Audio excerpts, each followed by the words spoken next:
오늘 저는 여러분과 함께 마음이 낙심될 때 이와 같은 제목으로 말씀을 나누고자 합니다. 마음이 낙심되면 삶은 꿈을 잃고 방황하게 되는 것입니다.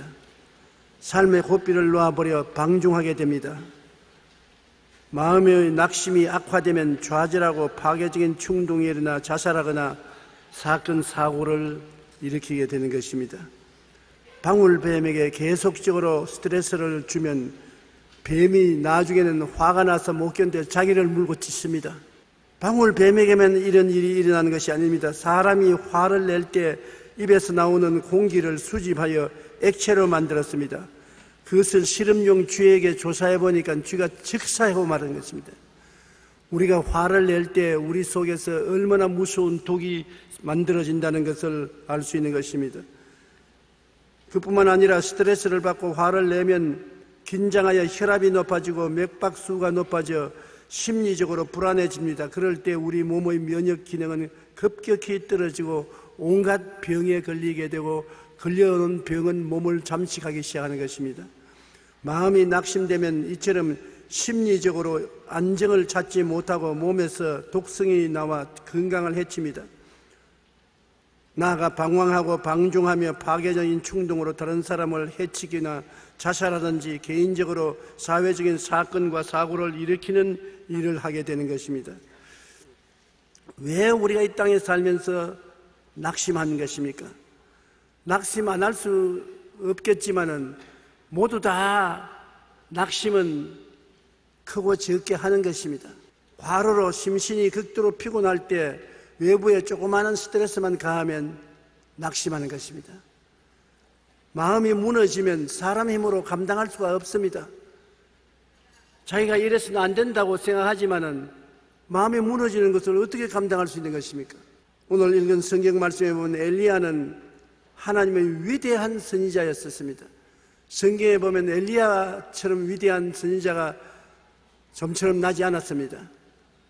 그 엘리야도 낙심한 적이 있습니다.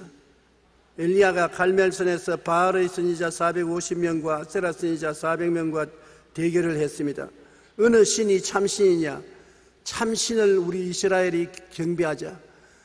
그 신을 분별하는데 불로서 응답하는 신에게 우리가 하나님을 인정하고 경배하는 우리 민족이 되어야 되겠다고 그렇게 선언하고, 바알의 선지자와 아세라 선지자들은 오전 내내 제단을 쌓고 짐승을 얹어놓고 바알이여 바알이여 불을 주소서 불을 주소서 고함을 쳤으나 불이 임하지 않았었습니다. 저녁 소재 드릴 때 엘리야는 자기 식대로 짐승을 각을 떼서 얹어놓고 물을 몇 분이나 부어서 물이 철철 지단에 흐르게 만들고 난 다음에 불로 응답하시는 하나님이여 불로 응답하소서 하고 부르짖었습니다. 열왕기상 18장 38절로 40절에 이에 야훼의 불이 내려서 번제물과 나무와 돌과 흙을 태우고 또 도랑의 물을 핥은지라. 모든 백성이 보고 엎드려 말하되 야훼 그는 하나님이시로다 야훼 그는 하나님이시로다 하니 엘리야가 그들에게 이르되 바알의 선지자들을 잡되 그들 중 하나도 도망하지 못하게 하라 하며 곧 잡은지라. 엘리야가 그들을 기손 시내로 내려가 거기서 죽이니라. 이방인 선지자 450명을 칼로 죽이자니 얼마나 엄청난 긴장을 했겠습니까? 그래서 엘리야는 아주 지칠 대로 지쳤습니다. 바알 신의 선지자들과 경쟁해서 하늘에서 불이 내려 올리게 할 때 얼마나 애타는 기도를 했겠습니까? 불이 안 내려오면 이스라엘이 바알의 지배하에 들어갈 수밖에 없는 처지에 있는데 어찌한지 불이 내려야 되는 것입니다. 그래서 온 심신을 다해서 기도하고 부르짖고 불이 내려오고 난 다음에도 이방 선지자들을 다 데려다가 붙잡아서 시냇가에 가서 목을 쳤습니다. 그 다음에는 우상숭배의 형벌로 3년 6개월 동안 가뭄이 와서 이스라엘 온 전토가 불탈 때 그는 그 갈멜산에서 비를 달라고 하나님께 기도했었습니다. 얼마나 기도를 간절히 했던지 머리가 다리 사이로 들어갔었습니다. 그런 애타는 기도를 통해서 그 자리에서 하나님이 응답하셔서 하늘에서 손바닥만한 구름이 나타나더니만 엄청난 비가 퍼부어졌습니다. 그런 큰 역사를 하고 난 다음에 시내로 들어온 엘리야가 자기 방에 들어가서 좀 쉬려고 하는데 이세벨에게서 연락이 왔습니다. 이세벨은 아합 왕의 이방 여신인 것입니다. 내가 시집올 때 데리고 온 선지자 450명, 아세라 선지자 400명을 칼로 죽였으니 내일 이맘때는 내가 반드시 너에게 보복하겠다. 엘리야쯤 되면은 그런 말은 문제 없다고 생각했는데 하늘에 불을 내리게 하고 3년 6개월 동안 비가 오는 땅에 기도해서 비를 내리는 그러한 기도의 용사가 그 아합 왕의 아내 이세벨의 협박에 넘어갈 이유가 없다고 생각했는데 넘어갔습니다. 왜냐? 지치고 피곤해서 극도의 고난에 처했을 때 조금 스트레스가 강하면 무너지는 것입니다. 엘리야도 그 스트레스에 걸려서 무너지고 말았었습니다. 열왕기상 19장 1절로 2절에 보면 아합이 엘리야가 행한 모든 일과 그가 어떻게 모든 선지자를 칼로 죽였는지 이세벨에게 말하니 이세벨이 사신을 엘리야에게 보내어 이르되 내가 내일 이맘때에는 반드시 내 생명을 저 사람들 중 한 사람의 생명과 같이 하리라. 그렇게 하지 아니하면 신들이 내게 벌 위에 벌을 내림이 마땅하니라 한지라. 그 최후의 한마디 타격에 엘리야의 마음이 와르르 무너지고 마른 것입니다. 장기간 시련과 고난을 받아 마음의 저항력이 약해졌을 때 그때 일탈을 가하면 마음이 무너지고 절망해버린 것입니다. 그러므로 사람이 지치고 피곤하고 고달플 때 와서 잔소리하면은 낙심하고 마는 것입니다. 그런 사람에게는 잔소리가 아니라 용기와 희망을 주는 도움이 필요한 것입니다. 독일의 세계적인 신학자인 몰트만 박사의 이야기를 제가 들어보았었습니다.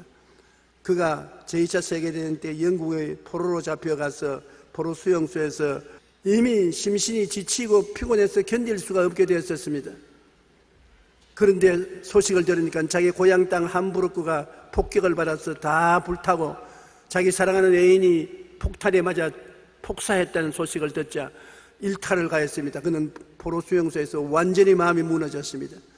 그래서 자살하려고 하는데 포로 수용소 원목이 성경 한 권을 주어서 성경을 펼쳐보니 예수님이 십자가에 못 박여 처참하게 죽었으나 사흘 만에 부활한 사건을 보고 갑자기 마음속에 그 절망적인 상황 속에서 그리스도가 들어와서 부활의 생명이 넘쳐나고 소망이 일어나서 그는 절망을 이기고 소망의 신학자가 되어서 오늘날 세계적인 신학을 전파하고 있는 것입니다. 꿈과 소망이 막다른 골목에 다다를 때는 마음이 낙심하는 것입니다.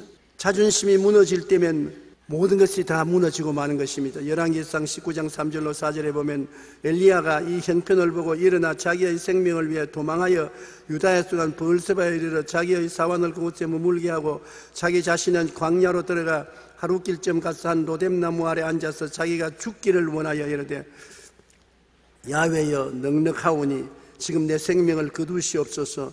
나는 내 조상들보다 낫지 못하나이다. 여러분도 그렇게 기도한 적이 들어있지요? 하나님 이제 데려가 주십시오. 너무 피곤하고 지쳐서 더 살지 못하겠습니다. 그렇게 기도하면서도 여러분 스스로 마음속에 내가 이것밖에 못 됐느냐, 여태간에 예수 믿고 주여 주여 부르던 내가 이 꼬락서니밖에 안 되느냐 탄식할 것입니다. 그러나 사람은 약해지면 누구든지 그렇게 되는 것입니다. 엘리야처럼 위대한 하나님의 종도 낙심하니까 로뎀나무 밑에 앉아가지고서 내가 이제 충분히 살았으니 하나님 내 목숨 거두어 주시옵소서. 나는 다른 사람보다 못한 쫄짜입니다. 그렇게 탄식을 했습니다. 그렇게 위대한 종이 낙심할 수가 있느냐, 참 창피하다, 그렇게 생각할지 모르겠지만은 엘리야만 낙심한 것이 아니라 하나님의 가장 위대한 종 모세도 낙심한 적이 있습니다. 민수기 11장 11절로 15절에 보면 모세가 이스라엘 백성들에게 원망과 탄식을 듣고 견딜 수 없는 정신적인 고통을 다해서 그만 낙심되었었습니다. 모세가 야훼께 여짜오되 어찌하여 주께서 종을 괴롭게 하시나이까? 어찌하여 내게 주의 목전에서 은혜를 잊게 아니하시고 이 모든 백성을 내게 맡기사 내가 그 짐을 지게 하시나이까? 책임이 심히 중하여 나 혼자는 이 모든 백성을 감당할 수 없나이다. 주께서 내게 이같이 행하실진대 구하옵나니 내게 은혜를 베푸사 즉시 나를 죽여 내가 고난당함을 내가 보지 않게 하소서.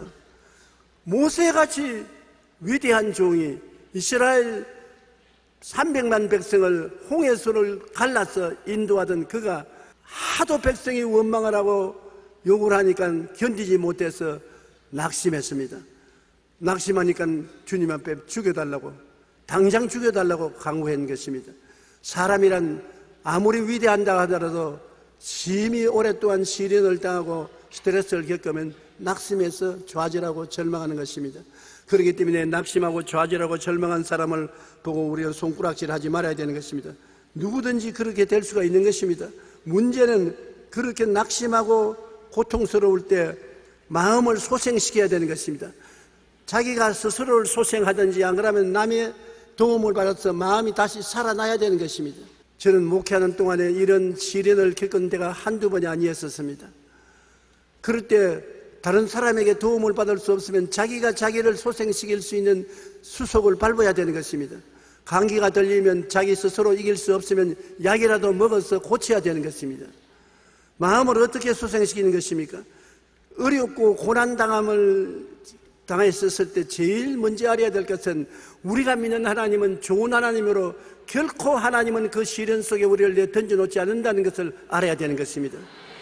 좋은 하나님에 대한 신앙과 깨달음이 있어야 되는 것입니다. 성경에는 상한 갈대를 꺾지 아니하시고 꺼지가는 등불을 끄지 아니하는 하나님이라고 말한 것입니다. 상한 갈대라고 꺾여서 발길로 차버리고 꺼지가는 등불이라고 훅 불어서 꺼버리는 하나님이 아니신 것입니다. 상한 갈대가 못났지 않습니까?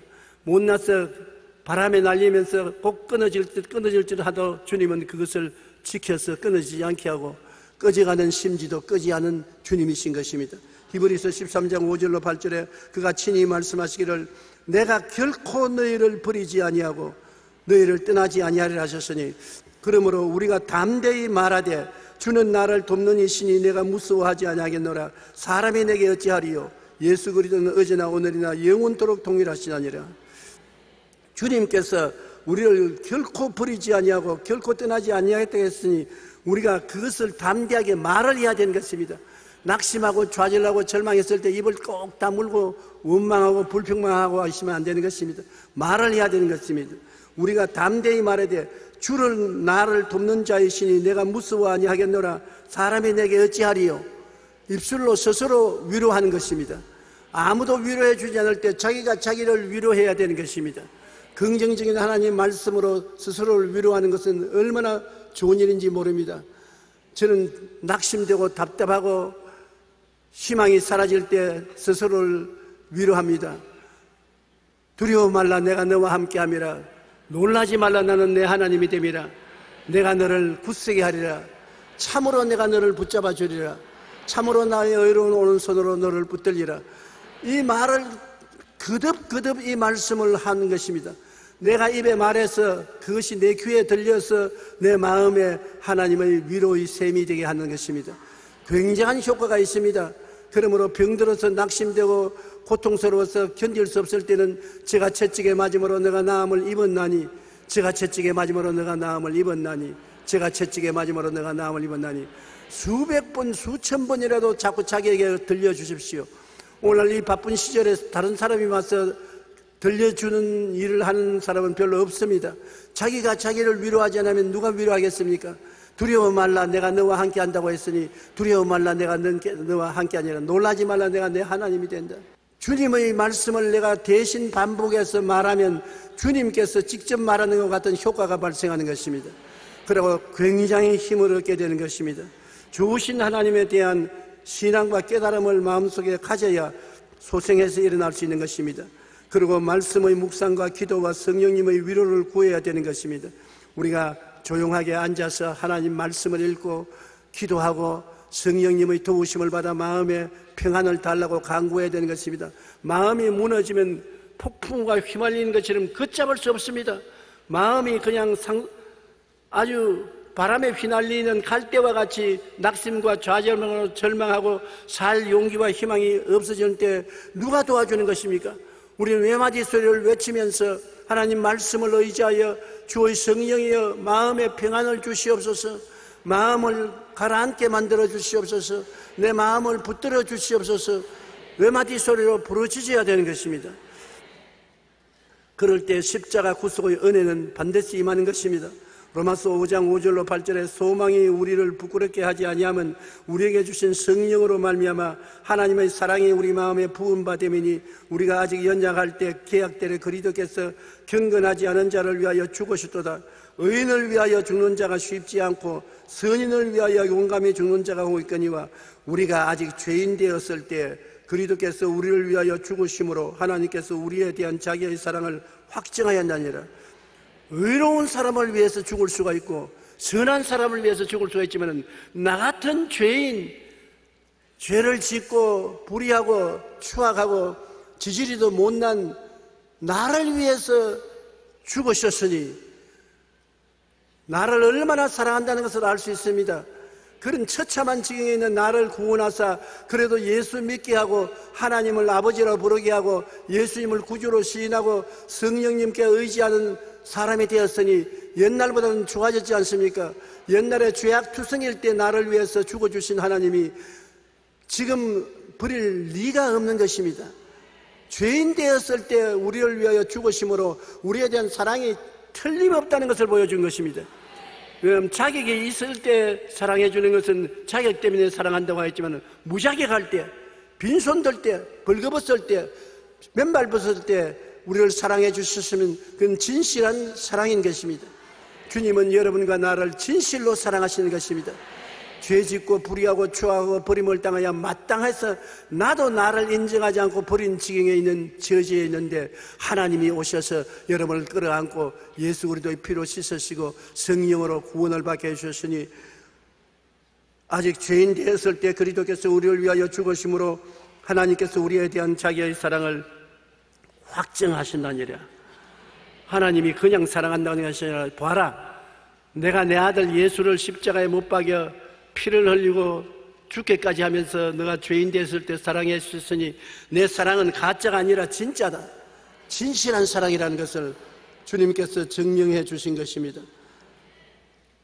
우리가 하나님의 은혜를 받아서 나를 인정하고 나를 사랑할 수 있어야 되는 것입니다.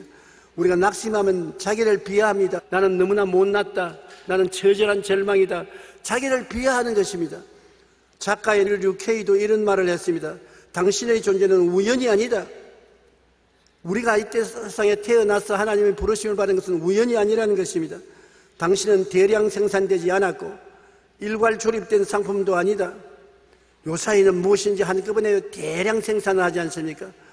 그리고 일괄로 조립된 상품이 나오는데 그 중에 하나로 내가 나온 것은 아닌 것입니다. 당신은 창조주에 의해 신중하게 계획되었고 특별한 재능을 받았으며 사랑을 받으며 세상에 태어났다. 한번 따라 말씀해보세요. 나는 대량 생산되지 않았고 일괄 조립된 상품도 아니다. 나는 창조주에 의해 신중하게 계획되었고 특별한 재능을 받았으며 사랑을 받고 세상에 나왔다. 그러므로 여러분 한 사람 한 사람은 특별한 사람인 것입니다. 똑같은 두 사람 중에 하나가 없습니다. 하나님이 여러분, 이 세상에 여러분 같은 사람은 하나밖에 만들지 않았었습니다. 그만큼 중요한 것입니다. 인류학자인 에드워드 호울은 우리 중 완전한 사람은 아무도 없다, 우리는 모두 부족하기에 성장할 수 있는 잠재력이 있다고 말한 것입니다. 완전한 사람은 아무도 없어요. 죄를 짓지 않은 의인은 하나도 없습니다. 완전한 거룩한 사람은 없습니다. 그러기 때문에 우리는 하나님의 사랑을 받고 용서를 받고 도움을 받을 자격이 있는 것입니다. 하나님은 누구에게 찾아오는 것입니까? 죄인을 찾아오시는 것입니다. 누구에게 오는 것입니까? 병든 자를 찾아오시는 것입니다. 건강한 자에게는 응원이 있을 때 없습니다. 병든 자가 응원이 있을 때 있는 것입니다. 그 의로운 사람에게는 주님이 필요 없습니다. 죄인이 하나님을 용서해주는 구주가 필요한 것입니다. 그러므로 우리 하나님은 죄 있을 때 같이 와 계시고 연약할 때 와서 계시고 병들었을 때 와 계시고 무능력할 때 와 계셔서 우리를 도와주기를 원하시는 것입니다. 그러므로 하나님이 나를 귀하게 여기심으로 내 스스로도 귀하게 여겨야 되는 것입니다. 나는 하나님의 형상대로 지음받은 세상에 하나밖에 없는 소중한 존재라는 것을 알아야 합니다. 비록 우리는 부족하지만 하나님께서 우리를 늘 푸른 초장 잔잔한 물가로 인도하심으로 무너진 마음을 소생시키고 승리할 수가 있는 것입니다. 우리가 마음이 무너지고 괴로울 때 꿈과 희망의 십자가를 바라봐야 되는 것입니다. 다른 것을 바라보지 말아야 돼요. 더 이상 문제를 바라보지 말아야 돼요. 낙심하지 말아야 돼요. 내가 눈을 들어 산을 보리라 나의 도움이 어디서 올고, 산을 보면 도움이 없습니다. 태산 같은 실망을 바라보면 어디에서 도움 오겠습니까? 그러나 나의 도움은 천지를 지으신 야훼께로다. 하늘과 땅을 지으신 하나님만이 나를 도와주실 수 있는 것입니다. 하나님은 우리를 사랑하고 계시기 때문에 우리를 도와줄 수 있는 것입니다. 시편 42편 5절에 내 영혼아 내가 어찌하여 낙심하며 어찌하여 내 속에서 불안해하는가. 너는 하나님께 소망을 두라. 그가 나타나 도우심으로 말미암아 내가 여전히 찬송하리로다. 하나님께 소망을 주어야지 다른 데 소망을 주어서는 안 되는 것입니다. 로마서 15장 13절에 소망의 하나님이 모든 기쁨과 평강을 믿음 안에서 너희에게 충만하게 하사 성령의 능력으로 소망이 넘치게 하시기를 원하노라. 우리가 십자가를 바라보고 하나님께 도움을 구하고 회개하고 눈물로 하나님의 도움을 간구하면 반드시 성령으로 말미암아 희망이 넘치는 은혜를 베풀어 주시는 것입니다. 체험 안 본 사람은 모릅니다. 얼마나 이 은혜가 달콤한지 말로 닿을 수 없어요.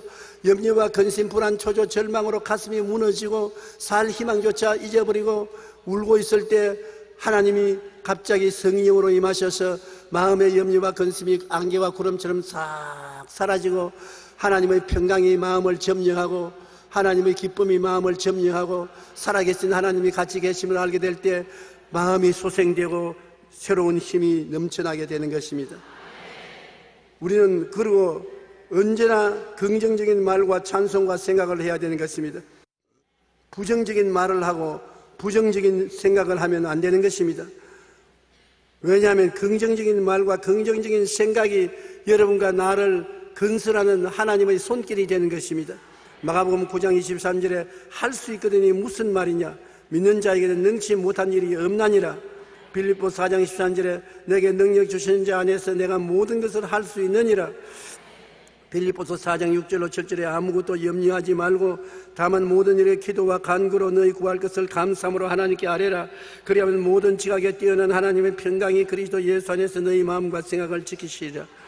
우리가 하나님께 구하면 하나님의 평안이 우리 마음속에 안개와 구름처럼 임하여서 마음을 점령해 주는 것입니다.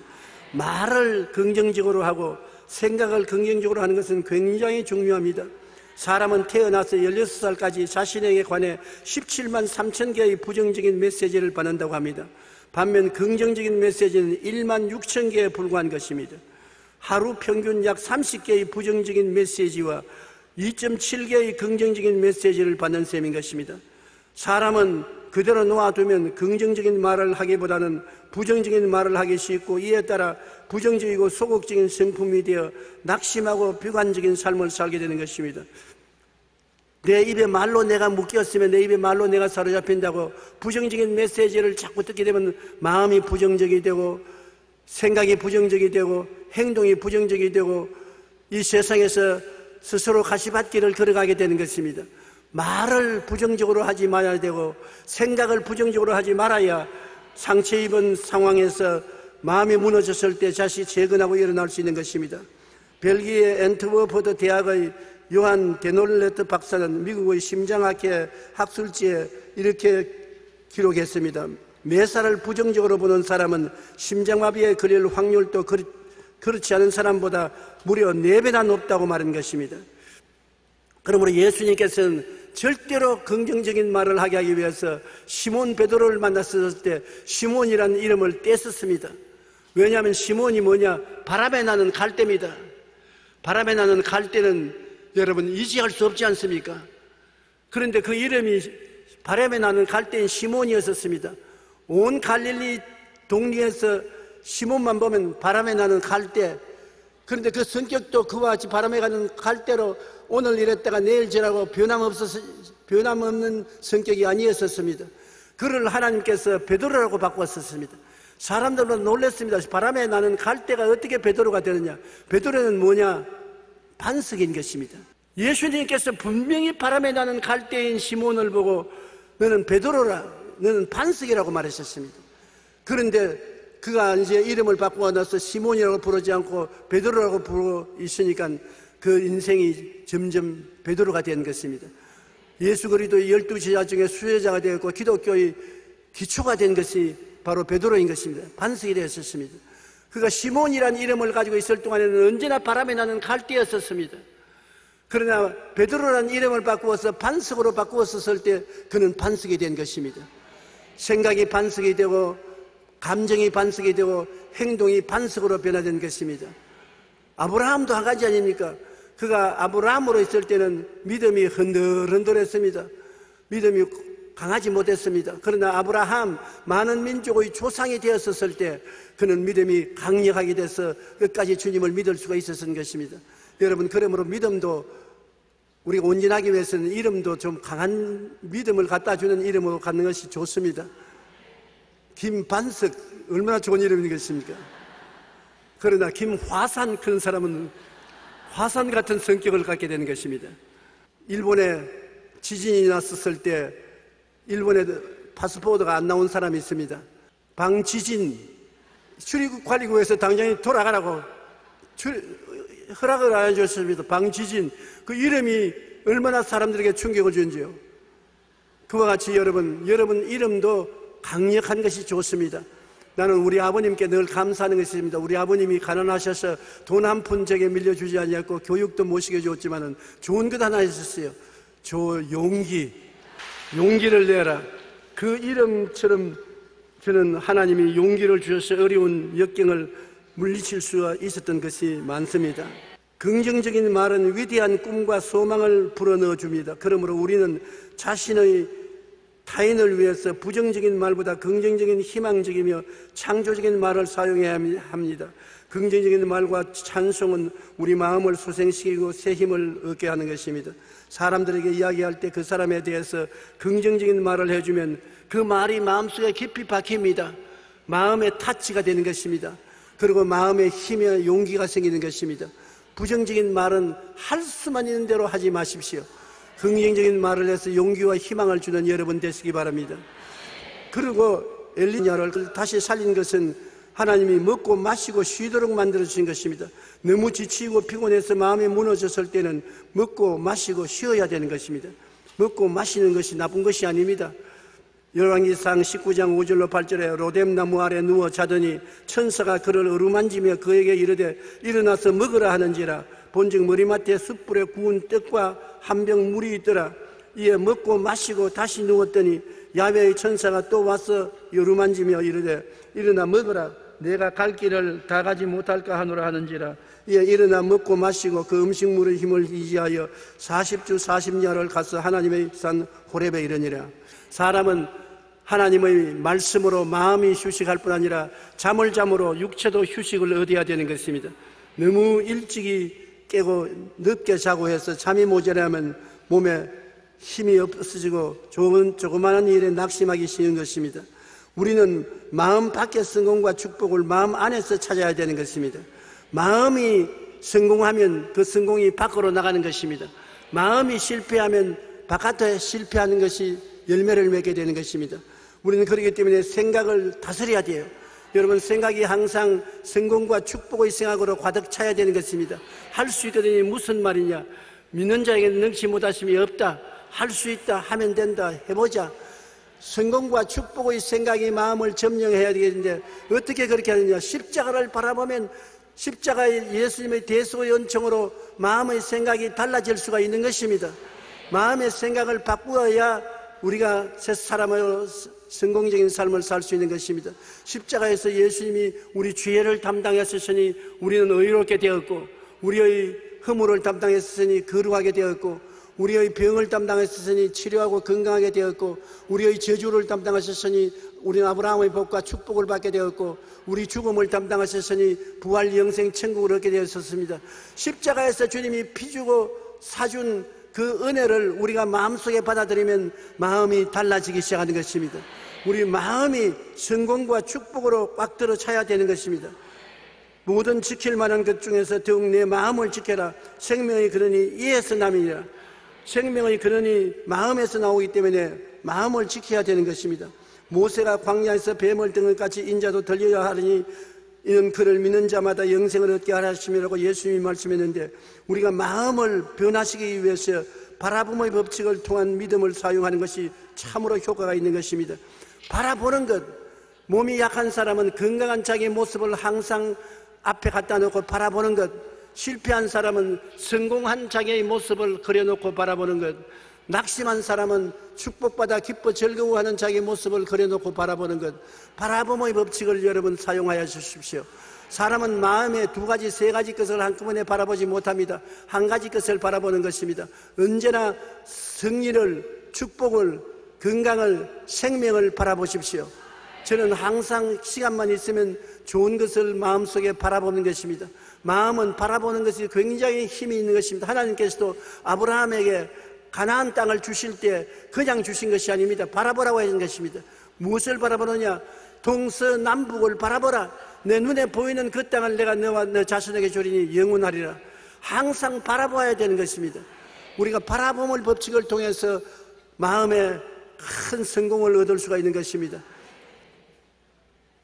우리 예수 믿는 사람들은 세상 사람들과 달리 바라보는 데가 하나 있습니다. 세상 사람들은 항상 땅만 바라보지만 우리는 하늘을 바라볼 수 있는 것입니다.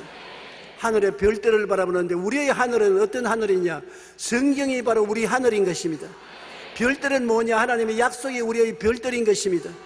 우리가 하늘을 바라보고 아브라함이 별들을 헤아리라고 한 것처럼 성경을 바라보고 그 안에 별들인 약속을 헤아리면 그 약속의 말씀을 믿게 되고 믿음이 우리의 꿈을 이루는 하나님의 능력이 되는 것입니다. 그러므로 항상 여러분은 성경을 펼쳐서 하늘을 바라보십시오. 여러분과 나의 하늘은 성경 내에 있는 것입니다. 성경을 떠나서는 하늘을 바라볼 수가 없는 것입니다. 성경 내에 하나님의 나라를 바라보고 그곳에 별들을 헤아리고 그 별들인 약속의 말씀이 마음속에 믿음을 갖다 주고 믿음은 하나님의 기적을 여러분에게 갖다 주는 것입니다. 창세기 13장 14절로 15절에 보면 야훼께서 아브라함에게 이르시되 너는 눈을 들어 너희 있는 곳에서 북쪽과 남쪽 그리고 동쪽과 서쪽을 바라보라. 보이는 땅은 내가 너와 내 자손에게 주리니 영원히 이르리라. 오늘날 경제적인 어려움이 다가옵니다. 구라파의 경제적인 폭풍이 불어오고 그 경제적인 어려움이 우리 한국에도 다가와서 집값이 반으로 떨어지고 사업이 안 되고 장사가 안 됩니다. 그러므로 안 되는 것만 자꾸 바라보고 안 된다 하면 점점 더 안 되게 되는 것은 마음속에 안 될지어다 안 되는 것을 믿게 되는 것입니다. 그러면 내 믿은 대로 될지어다 안 되는 것도 믿을 대로 안 되게 되는 것입니다. 이럴수록 여러분 하나님의 십자가를 바라봐야 되는 것입니다. 캄캄하고 어둡고 의지할 수가 없어도 십자가의 보혈의 진리는 영원한 진리인 것입니다. 아무리 어둡고 캄캄하고 절망이 나도 보혈은 변하지 않습니다. 나는 보혈을 바라보고 예수님이 피로서 우리를 저주에서 속량하고 아브라함의 복을 허락하여 주셨다. 그러므로 나는 십자가를 믿는다. 십자가를 통하여 내 영혼이 잘됨같이 범사의 잘됨에 강건할 것을 믿는다. 십자가를 바라봐야 되는 것입니다. 환경을 바라보지 마십시오. 사람들의 말만 듣고 귀를 기울이고 두려워하지 마십시오. 마음에 강하고 담대하고 용기를 가져야 되는 것입니다. 그래야 여러분 긍정적이고 적극적이고 창조적인 믿음을 얻고 현실을 이겨나갈 수가 있는 것입니다. 여러분에게 현실은 다 다가오는 것입니다. 앞으로도 다가올 것입니다. 여러분에게 변화 없이 항상 붙들어 줄 수 있는 것은 십자가밖에 없는 것입니다. 내가 사망의 엄침한 골짜기로 다닐지라도 해를 두려워하지 않을 것은 주께서 나와 함께 하심이라. 주의 지팡이와 막대기가 나를 안위하시나이다. 주의 지팡이는 십자가요 주의 막대기도 십자가인 것입니다. 십자가가 나를 안위하시기 때문에 십자가에 매달린 예수님은 아무리 캄캄한 사망의 엄침한 골짜기를 지날지라도 나와 같이 있는 것입니다. 십자가를 바라보고 여러분 그 믿음을 얻어서 흑암을 이겨나갈 수가 있는 것입니다. 내가 산을 향하여 눈을 들리라. 내 도움이 어디서 올고 세상의 모든 낭패와 실망은 산입니다. 나의 도움이 천지를 지으신 야훼께로다. 우리 천지를 지으신 야훼는 십자가에 매달려서 있는 것입니다. 수고하고 무거운 짐인 자들은 다 내게로 오라. 내가 너희를 쉬게 하리라. 십자가에서 여러분을 초청하고 있는 것입니다. 십자가에 달린 예수님을 바라보십시오. 매일매일 기도하면서 예수님을 바라보십시오. 그러면 예수님께서 여러분 모든 현실을 창조하는 능력을 허락하여 주시는 것입니다. 없는 것을 있게 하시는 능력이 임하시는 것입니다. 죽은 자를 살리는 능력이 임하시는 것입니다. 흑암이 광명으로, 무질서가 질서로, 죽음이 생명으로 변화시키는 기적이 십자가에서 넘쳐나는 것입니다. 십자가는 살아서 여러분과 나를 위해서 오늘날 또 역사한다는 것을 잊지 마시기 바랍니다. 그리고 우리는 항상 마음속에 좋은 일이 일어날 것을 믿어야 되는 것입니다. 아유, 요사이 생활 형편에 좋은 일이 일어날 것이 믿어집니까? 안 믿어집니다. 그렇게 말할 것입니다. 맞았어요. 환경이 너무나 거세고 어려우니까 좋은 일이 일어날 것을 믿을 수가 없습니다. 집안 살림도 엉망인데 좋은 일이 일어나지 않고 있는데 어떻게 믿느냐고. 그러나 성경 말씀에 너에게 믿음이 겨자씨 한 알만큼만 있어도 이 산을 명하여 여기서 저기로 옮기라 하면 옮길 것이요 또 너희가 못할 것이 없으리라고 마태복음 17장 20절에 말한 것입니다. 한번 같이 읽어보십시다. 너희에게 믿음이 겨자씨 한 알만큼만 있어도 이 산을 명하여 여기서 저기로 옮겨라 하면 옮겨질 것이요 또 너희가 못할 것이 없으리라. 주님이 거짓말 했겠습니까? 과장했겠습니까? 아니지요. 겨자씨 한 알만한 믿음만 있으면 이 산을 명하여 여기에서 저기로 옮겨라 하면 된다니까. 대선 같은 어려움을 명령할 수가 있는 것입니다. 너희 실패야 물러가라. 너희 가난아 물러가라. 너희 낙심아 물러가라. 예수 이름으로 명하노라. 그러면 명령에 순종한다고 말한 것입니다. 그렇게 하면 옮겨질 것이요 못할 것이 없을 것이라고 말한 것입니다. 그러면 내가 겨자씨 하는 믿음이 있습니까? 여러분, 겨자씨는 씨앗 중에 가장 적은 것이 겨자씨인 것입니다. 100%의 씨앗 중에 1%인 겨자씨, 가장 적은 것이 겨자씨인데, 여러분, 우리가 마음속에 생각 중에 99%가 불신앙이라도 1% 믿음만 있으면 충분합니다. 99%가 안 믿더라도 1%만 믿으면 충분합니다. 1%의 믿음은 다 가지고 있습니다. 그러므로 여러분은 충분히 예수 이름으로 운명과 환경을 정복할 수가 있는 것입니다. 물러가라고 원수를 물리치고 긍정적이고 적극적이고 창조적인 생각으로 명할 수가 있는 것입니다. 좋은 일이 일어납니다. 좋은 일이 생겨납니다. 생겨나야만 하는 것입니다. 왜냐하면 여러분께서 명령했기 때문인 것입니다. 99%의 불신앙과 1%의 믿음이 우리는 있다고 할지라도 1%의 믿음만 가지고서 좋은 일을 믿고 좋은 일이 있으라고 명령하면 그와 같은 역사가 일어나는 것입니다. 그리고 입술의 고백을 해야 되는 것입니다. 우리가 생각하기로 사람이 마음에 있는 것 말하고 나면 말이 입 밖에 나가서는 사라지고 만다고 생각하는데 천만에요. 마음에 있는 말이 말을 하면 밖에 나가서 실제로 활동을 하기 시작하는 것입니다. 입 밖에 나간 말은 비로소 일을 하기 시작하는 것입니다. 성공과 축복과 은혜의 말을 하면은 밖에 나가서 그것이 물줄기가 되어서 우리에게 물을 주고 그와 같은 환경을 만들어내는 것입니다. 잠언서 18장 21절에 죽고 사는 것이 혀의 힘에 달렸나니 혀를 쓰기 좋아하는 자는 혀의 열매를 먹으리라. 우리가 말을 하면 말이 밖에 나가서 열매를 맺습니다. 그러므로 아이고 말하고 난 다음 나가서 사라질 것이 말 아니냐. 천만에요. 나가서 열매를 맺는 것입니다. 나쁜 말은 나쁜 열매를 맺고 좋은 말은 좋은 열매를 맺습니다. 내가 늘 아프다고 말하면 병을 가져오는 열매를 맺습니다. 나는 건강하다고 말하면 치료의 열매를 맺습니다. 좋은 일이 일어난다고 하면 좋은 열매가 맺어지고 나쁜 일이 생긴다면 나쁜 열매를 맺게 되는 것입니다. 입 밖에 나가야 열매를 맺기 시작하는 것입니다. 속에 있을 때는 가능성만 있지 아직 역사하지 않습니다. 그러나 밖에 나가면 사라지는 것이 아니라 밖에 나가면 열매를 맺습니다. 그렇기 때문에 강하게 우리가 좋은 말을 입으로 시인하면 큰 열매를 맺는다는 것을 잊지 말아야 될 것입니다. 마음의 실망은 인생의 밤입니다. 마음의 실망이 당하면 인생이 캄캄해지지 않습니까? 그러나 불신자에게는 실망의 밤은 삶의 동굴로 나갈 곳이 없으나 신자에게는 그리스도가 계심으로 실망의 밤은 그리스도가 우리가 나갈 수 있는 터널을 만들어주는 것입니다. 그리스도가 함께 계심으로 해를 두려워할 이유가 없습니다. 터널은 나갈 곳이 있습니다. 사망의 엄침한 동굴로 들어가면은 다시 못 나옵니다. 동굴에서 죽고 마는 것입니다.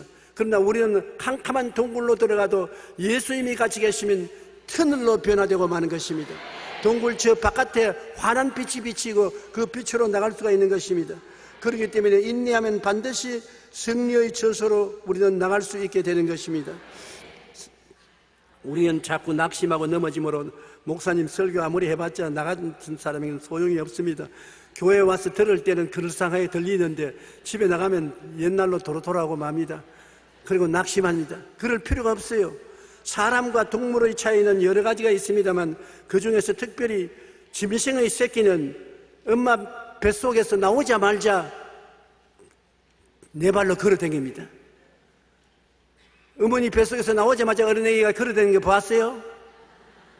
동물은 사람보다 그 점에서 우수합니다. 나오자마자 기어다니는 것입니다. 그래야 뭐 살 것이니까. 그러나 어린애기는 태어나서 12달이 되어야 비로소 일어났다가 자빠지고 일어났다가 자빠지는 것입니다. 얼마나 자빠지는지 압니까? 그가 서서 바로 걷기 위해서는 2000번을 자빠져야 되는 것입니다. 여러분 다 옛날에 2000번씩 넘어져서 오늘날 걷고 다니는 것입니다.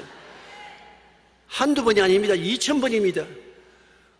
몸은 2000번 넘어졌어야 일어나서 걸어도 용하다고 박수를 치고 이리 와 하는데 왜 생활에 실패를 20번만 하면 버림받은 사람으로 만들어보려고 하는 것입니다.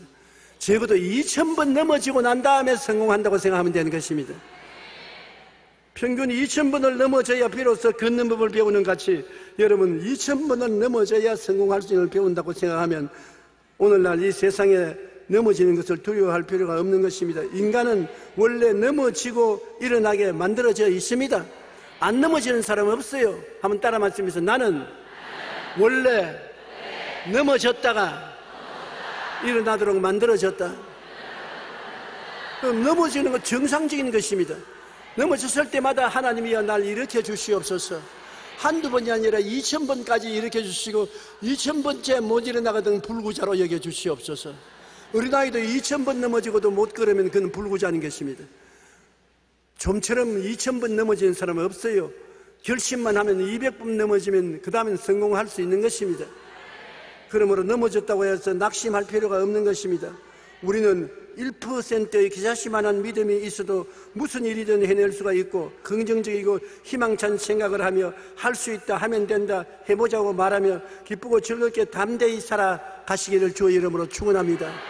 한번 따라 말씀해주세요. 나는 그리스도 안에서 할 수 있다 하면 된다 해보자.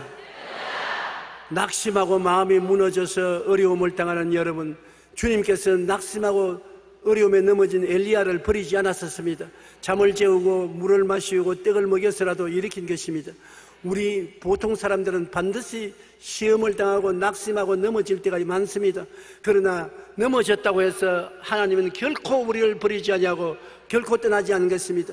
육신의 어린애기도 2000번 넘어져도 하나님께서 붙들어서 적고 걷게 만들어주는데 영적으로 넘어진다고 해서 하나님이 결코 우리를 버리지 않는 것입니다. 일어납니다. 좋은 하나님이 계십니다. 여러분은 1%의 믿음이 있습니다. 입으로 신함으로 여러분 신앙생활에 물을 주고 신앙의 집을 짓습니다. 그러므로 할 수 있습니다. 하면 됩니다. 해봐야 되는 것입니다. 한번 따라 말씀해주세요. 하나님은 좋은 하나님이시다. 내게 좋은 일이 일어날 것이다. 나는 믿음이 있습니다. 1%의 믿음이면 충분합니다. 나는 입술로 고백하여 열매를 맺습니다. 그러므로 낙심하여 넘어지지 않고 일어납니다. 옆에 계신 분들에게 당신은 반드시 일어납니다.